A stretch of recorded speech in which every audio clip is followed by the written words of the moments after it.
it's finally completed. So we've got the air intake, which I made myself, going into the new throttle body. Had to fit this brass port, and what I did was I basically got rid of the threads, used the Dremel and Dremeled it down, got some Aerodite, but the Aerodite I use is one for metal.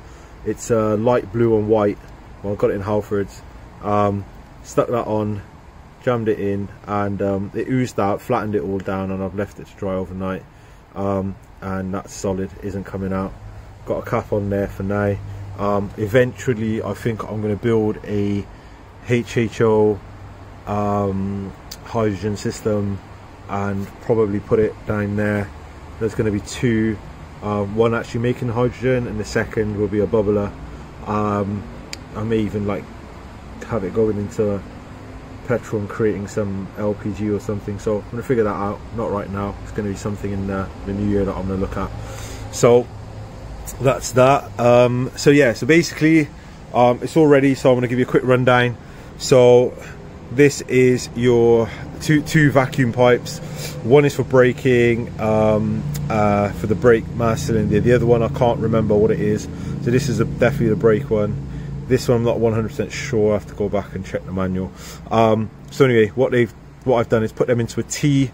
Comes down 10mm silicon tubing onto a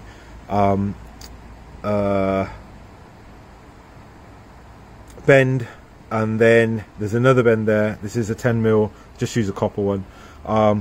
That's the breather, top of the engine, comes down, joins that, goes all the way around, comes round to this little piece here, which is my mini catch can. So that's that, and then goes round to there. I mean, if I really wanted to, I could have, you know, split this, put another catch can in and dropped it into there, but I want to leave that empty for my HHO system, which is the next project after I've fitted a new exhaust gasket, sorry, an exhaust manifold. I'm going to change my exhaust from a Miltech to a single exit, I'm not sure which one yet, and then I'm going to get it remapped. So for now, everything is almost done and it's going to be ready for a remap. So then the PCV valve is here, and what I've done, I went and got some rubber hosing, because silicon has a habit of letting oil through and it bleeds through the pipe and comes out through the silicon hose. It sweats.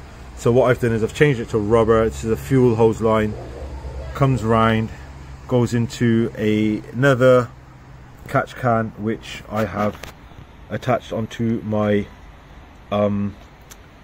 air conditioning pipe. I put a bit of silicone on there to protect it, zip tied it, brackets on, and then you can see it there. And then this hose comes round, zip tied into my manifold. So I'm hoping that these two bits do the job, stop oil going into the manifold, keep it clean, and let's have clean air going in. So other than that, it's basically completed. Like I said, next project, new year, January, is going to be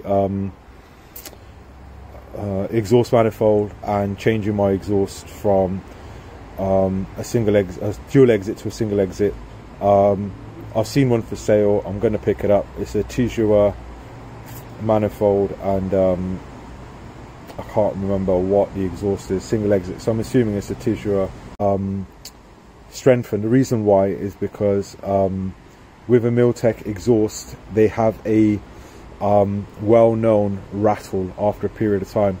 So what that actually is inside you've got two plates that are between the baffles in the back box, and those plates are only tack welded. They put about 4 or 5 spot welds onto there and just leave it at that.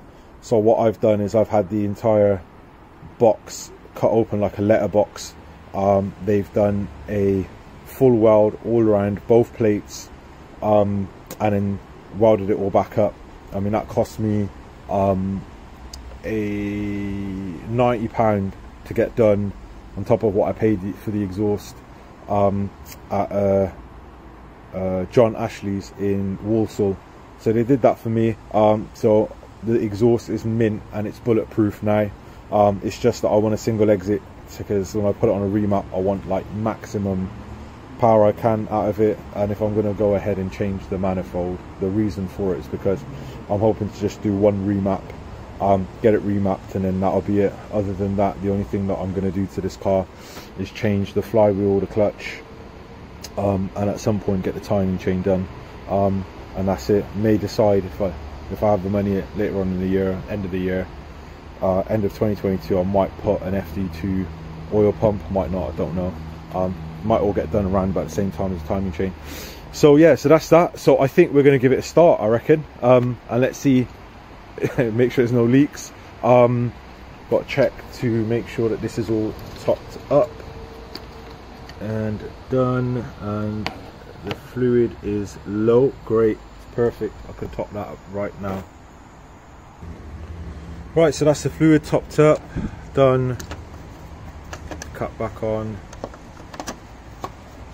sorted. We're going to give it a start, see what happens.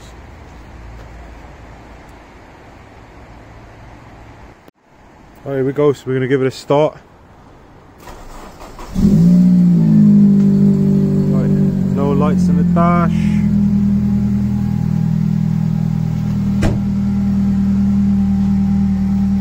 Okay.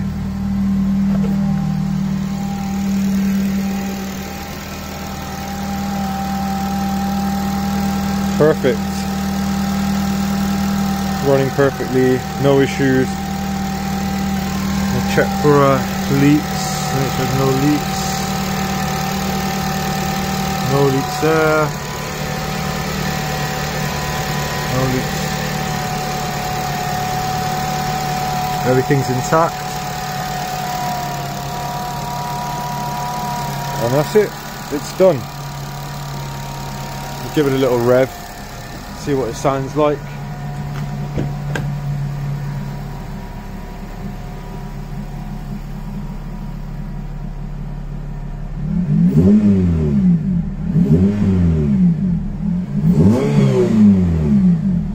That's it, all done.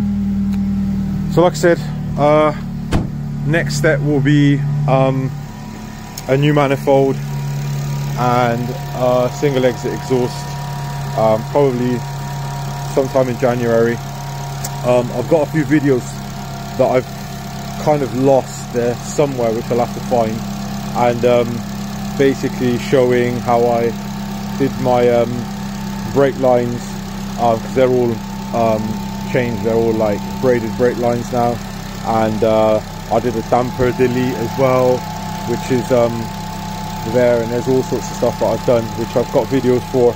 I just need to find them. So I'm going to look through my phone, probably go into my laptop, and try and find the files. They're on the memory card, I just can't bring them up onto the phone, there's some issue. So I'll find those and I'll get those on as well. Thanks a lot, guys. Hope you like the videos. This is the end of it so far. Till the next one, take care, and thanks a lot for your time. Bye, guys.